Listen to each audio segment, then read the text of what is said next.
안녕하십니까. 세상 읽어주는 남자 이상훈입니다. 오늘은 패키징과 관련해서 이런저런 말씀을 드리겠습니다. 미국 세너제이에서 열렸던 인텔 파운드리 서비스 포럼의 여진이 큽니다.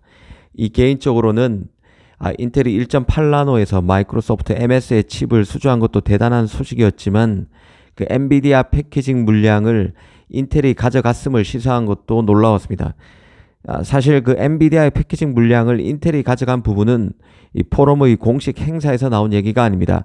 미국의 IT 매체 톰스 하드웨어가 인텔의 파운드리 임원과의 별도 인터뷰를 통해서 밝혀진 내용인데요. 당시 인텔 임원은 인텔이 엔비디아 GPU에 대한 패키징 물량을 받아서 작업하고 있다는 시중의 루머에 대해서 물었고, 이 인텔 임원은 자신도 그 소문을 알고 있고 지금은 고객들이 공개를 원하지 않고 기밀 유지를 요구하고 있다고 답했습니다. 이 사실상 엔비디아가 후공정 물량을 인텔에 맡겼음을 강하게 시사한 것입니다. 사실상 인정한 것이죠. 최근에 투자은행 UBS가 투자자 사안을 통해서 엔비디아의 최고급 GPU H100 리드 타임이 당초 11개월에서 3, 4개월 수준으로 크게 줄었다는 소식을 전했다는 말씀을 드렸습니다. 그런데 이게 바로 인텔이 엔비디아 패키징 물량을 소화해 준 덕에 공급 차질이 완화된 결과라는 합리적 추론이 가능합니다. 아직 최종적으로 오피셜로 확인된 것은 아니지만 퍼즐에 조각조각이 맞춰지는 느낌입니다. 사실 인텔의 엔비디아 패키징 물량 수주 루머의 진원지는 대만 언론입니다. 지난 1월에 대만 경제일보가 관련 소식을 보도했었습니다. 핵심은 엔비디아가 칩온 웨이폰 서브스트레이트 공급의 일부를 인텔로부터 확보했다는 것이었습니다. 인텔이 따낸 물량도 구체적으로 나왔는데요. 월 5,000장 웨이퍼 규모라는 것입니다. 인텔이 엔비디아의 패키징 물량을 땄다는 얘기는 이 TSMC가 만든 엔비디아 GPU가 새겨진 웨이퍼를 받아서 인텔이 패키징 했다는 뜻입니다. 인텔이 포장했다는 것이죠. 현재 TSMC는 패키징 설비 증설에 사활을 걸고 있는 상태입니다. TSMC로서는 삼성이 됐든 인텔이 됐든 아니면 외주 패키징 협력사가 됐든 자신이 만든 엔비디아 칩이 새겨진 웨이퍼를 다른 파운드리에 내주고 싶지는 않을 것입니다. TSMC는 패키징 설비를 올해인 2024년 말까지 월 32,000장까지 늘리고 내년에는 44,000장까지 확대할 계획을 밝힌 바 있습니다.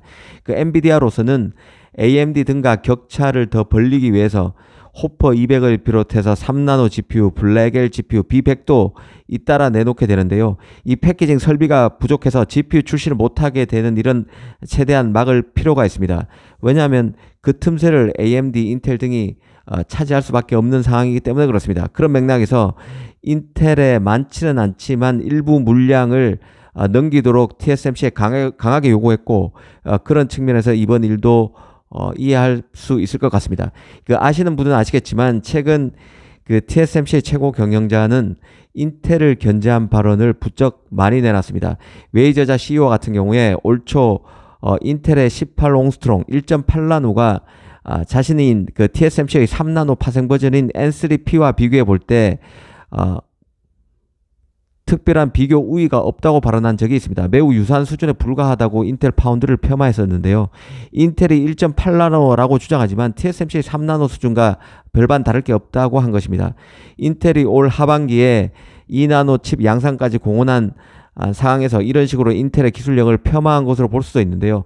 사실 웨이저자가 이런 얘기를 할 당시에는 굳이 천하의 TSMC가 인텔을 비하할 발언을 할 필요가 있을까 싶기도 했었습니다.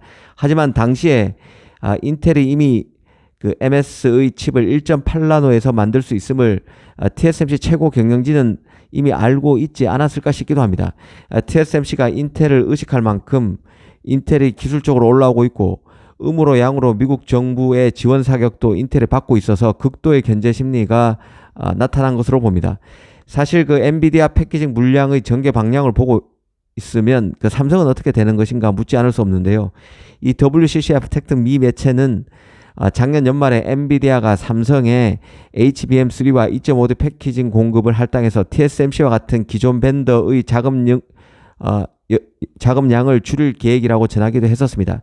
엔비디아가 올해인 2024년에 차세대 GPU인 블랙엘 생산을 위해서 삼성의 이른바 패키징과 HBM을 동시에 받는 턴키 수주를 줄 수도 있다는 내용이었는데요. 특히 삼성이 일본 장비회사 신가와로부터 16대의 포장 장비를 인수했는데 이게 엔비디아에 제안한 턴키 수주와 매우 밀접한 장비라는 얘기도 있었습니다.